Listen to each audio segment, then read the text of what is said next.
Hi folks, I'm sitting out on the back porch at First Step listening to the birds. There's a little bit of sunshine, there's a little bit of factory noise in the background. I apologise for that, but I don't know, it seems a nice setting to be reflective in. I've just been reading more about Jacinta Allen, the Allen government generally having a problem with youth crime and discussions about changes to youth crime legislation.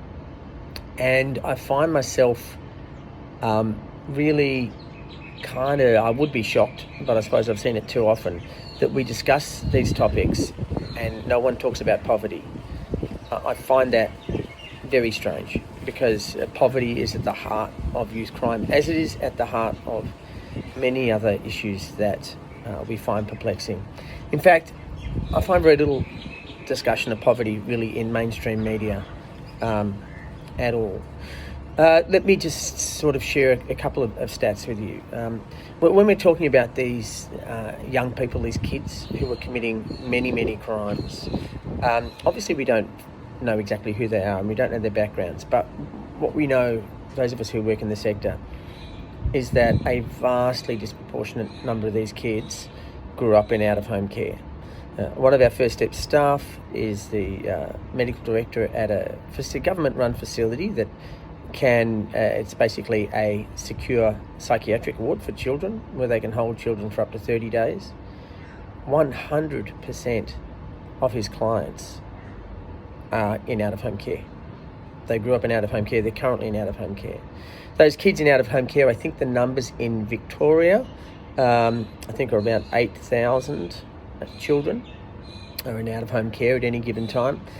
And on any given night, a quarter or a fifth of them are not with their placements. They're effectively homeless within the out-of-home care system.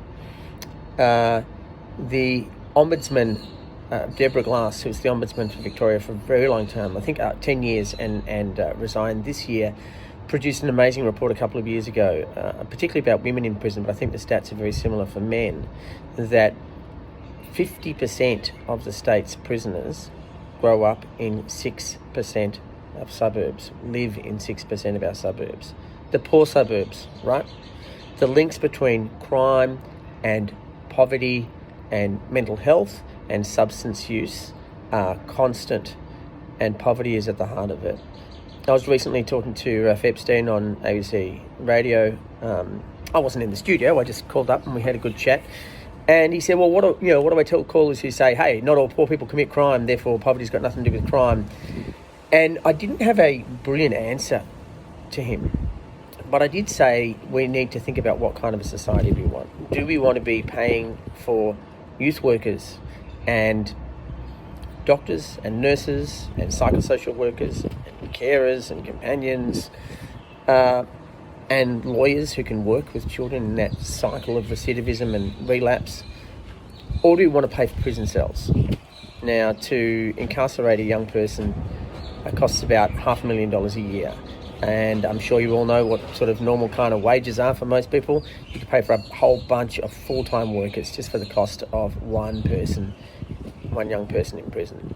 So when we contemplate these issues of youth crime, I just want us to be really cognizant that poverty is the major factor, and the connection between poverty, mental distress, mental illness, substance use is a big issue, and we should be putting our resources into that, not into locking people up.